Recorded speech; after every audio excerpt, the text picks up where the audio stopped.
how I escaped the service industry after 10 years, though it wasn't an escape. It wasn't this desperate fleeing scenario.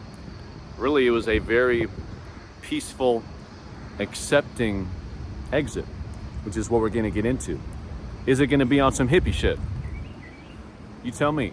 I got sacred geometry on my damn chest. It's the Shriantra. When you see it, you know that I'm blessed. You know this.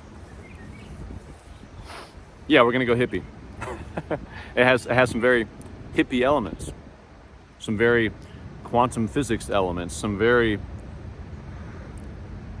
ancient wisdom elements. Because ultimately, what I changed to leave the restaurant industry specifically was how I looked at it. My very first job was at a movie theater. Quickly became a manager at the very young age of like 17 or 18. Definitely was too young and too immature to be managing the staff of over 60. So really I was in the service industry for like 14 years if I go from there. Had some odd jobs.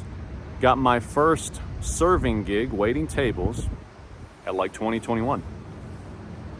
And it was just what I needed at the time. Didn't think much of it. Hey, I'm gonna wait some tables, make some quick cash, figure out what's next. Here I am 10 years later, still in restaurants. The entire time, I wanted to be a personal trainer. I wanted to be a coach.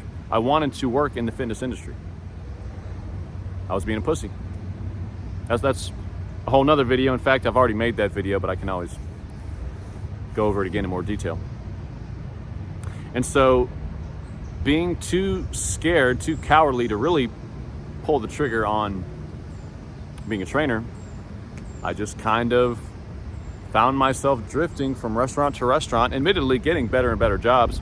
I managed a really cool seafood restaurant that was like historic in my local area here in Durham.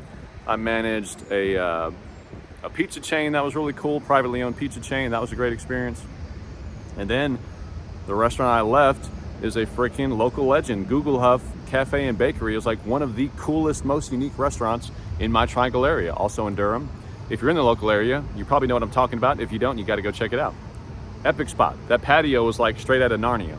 Like you literally, it's like you're eating back here. Like it's magical. Epic pastries, epic stuff. So I was at that spot, Google Huff, for about 4 or 5 years, knowing that I am not passionate about any of this stuff. I wasn't passionate about the very intricate, fancy wine we had. I wasn't particularly passionate about German food. I'm just looking at it like, wow, these macros suck. This high fat, low protein, moderate carb, like this is the exact opposite of what you want. I'm just judging everything that we're serving out, and I'm like, man, this fucking German food's stupid. Having a very negative outlook on it, right?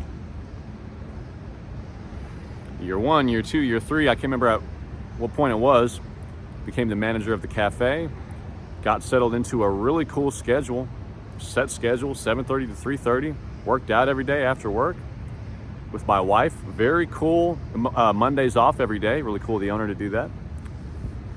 Really cool schedule, really cool gig. The nicest people I've ever worked with in a restaurant. Great team, great teamwork. Wasn't a lot of drama, not a lot of clashing, a lot of positives. And yet, I knew that this is not for me. This is not for me. I resented, again, the food we were putting out. I resented some of the more fine dining nature of it. I was like, bro, if you need me to like just be your freaking butler, like you're freaking weird. Like I don't fuck with that at all. I wish every restaurant I went to, I could just grab my own drink and just fucking tell them what I want to eat. They don't need to come back like I think the whole thing's weird. That's just me. So I have this negative judgment on basically everything we do. I have this negative judgment on myself. This is not my passion. I don't care about this. Why am I here? This is not where my life is supposed to go. It's not where my life's supposed to be spent. And towards the end, the last few months, I took a step back. I didn't look at this as a way of, hey, this is me making peace with doing this forever. I didn't even think that far ahead. I just took a step back. It was after having some really nice interactions with some patrons that day, some really nice interactions, very pleasant interactions with the employees. We're sitting there having a nice Weinstefaner beer, right? After a busy day, and I'm thinking, you know what? This is good. This is a part of society now. Restaurants.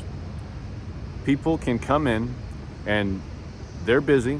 They have great jobs. They make great money. That's why they're able to come here. The shit wasn't cheap. And they can choose to spend their money here, and we can serve them an epic meal and add a bright moment to their day. We can add a bright experience to their day.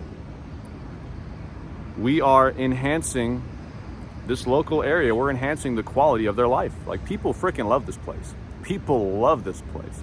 They got the kids, they got the grandparents, they're taking pictures. I stopped looking at it as a negative thing. What I did as a negative thing, what we served as a negative thing, restaurant industry in general as a negative thing. Checking the watch, got a client coming, can't get too ranty on this one. Basically, I shifted my mindset to looking at it as purely positive. I thought, this is really nice. And shortly after that, I started having even better interactions with fellow employees. I started having even better interactions with patrons. Christmas Eve one morning, I used to love working Christmas Eve there. Handling business, some surprises, big tables, whatever, making it work, making it good, making it nice. And this guy that had been coming for years, I didn't know his name, but a regular, right? He just said something really nice. He was like, man, that was kind of a surprise little pop there. I said, yeah, it was. He said, yeah, but you took care of it. You always do. You always take care of it. I'm getting the chills right now. That meant the world to me. It's a very thankless job. It can be a very thankless job. This really nice guy, his wife's in the bathroom. He's like, you take care of people here. Basically, reaffirming to me what I had started to accept in my heart shortly before that you do good work. This is a good service. This is a good thing. Just melted my heart. Meant the world to me. So I'm certified as a personal trainer for my last year of being there. But I wasn't really aggressively looking for a new job. I wasn't aggressively filling out applications at gyms in the area. I was kind of in limbo.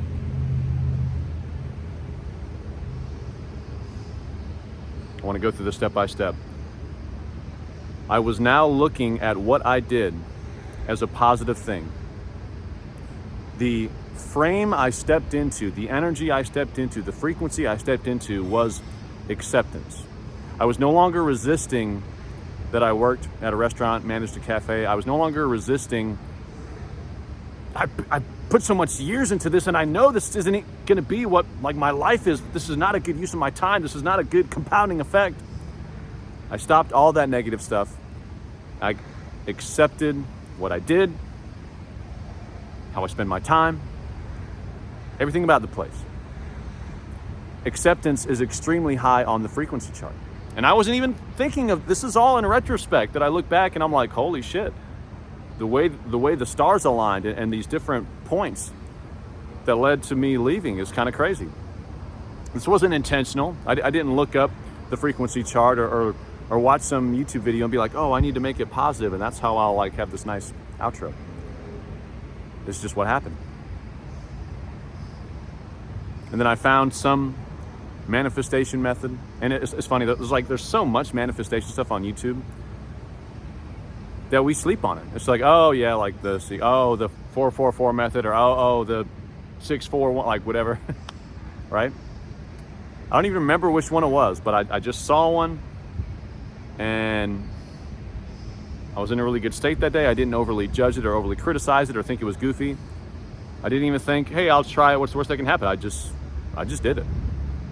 Some number one where you need to write down whatever it is you want to manifest a certain amount of times. I don't even remember what the number was.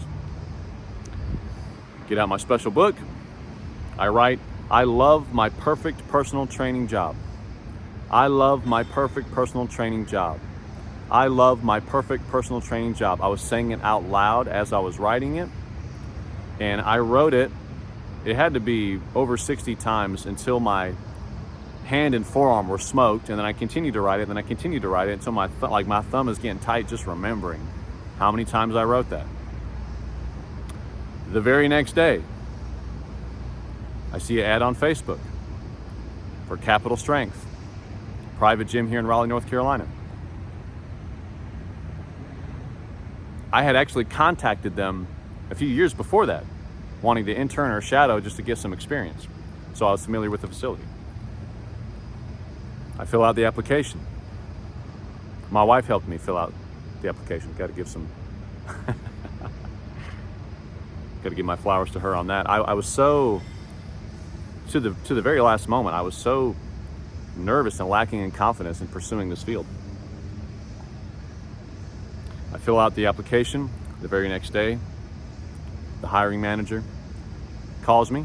He's inside of this gym that we both work for ourselves out of now, and now he's a good friend of mine. He calls me, we get on the phone. I go in the next day to meet him in person. I'm starting the very next week. Put in my notice at Google Huff and was able to start my coaching career at the highest rated Infinity 5-star review. Like, all we had was 5-star reviews. Highest rated private training facility in my local area. I was able to skip commercial gyms. I was able to skip a lot of the shitty jobs you can get when you're like a green personal trainer. And I skipped straight to epic community, epic clients, epic coworkers and employees, and honestly, epic pay. Like, it paid way more than most personal training gigs do. That jump-started my coaching career. I would not be here without that gig. A lot of things that exist now wouldn't exist if I didn't get that job. And putting in my notice at that restaurant at Google Huff with love in my heart for the owner, for the establishment, for the work we did, I can't tell you how satisfying that was versus like, yep, finally getting the fuck out of this shit, like getting the fuck out of this fucking restaurant. This is all bullshit. Like, even though I was taking a step towards the life of my dreams, it was hard to even get the words out that I was putting in my notice. Like, I loved that place. I loved that place. I loved the people. I can't tell you how good that felt to leave with that love in my heart versus resenting the whole thing. So 2 big things we're covering in this video.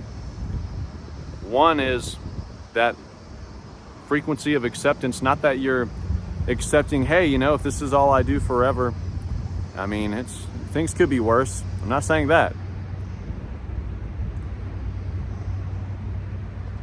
If you look at what you do in a negative light and you're like, I don't like this, I don't like that I'm here, you're gonna get more of, you don't like it and you don't like that you're there.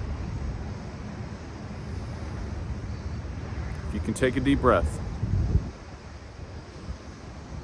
get very positive and accepting of where you are in this moment, what you do in this moment, and then also go, while holding that space for it to be positive and for it to be okay and for it to be accepting in your heart and in your mind. If you can hold on to that and then also go, where do I want to go? What excites me? What does the life of my dreams look like? What would I do? What would I do with my free time after I get out of this job that I accept? That's good. That's great. How would I spend my time after leaving that restaurant or that office or whatever job it is you have?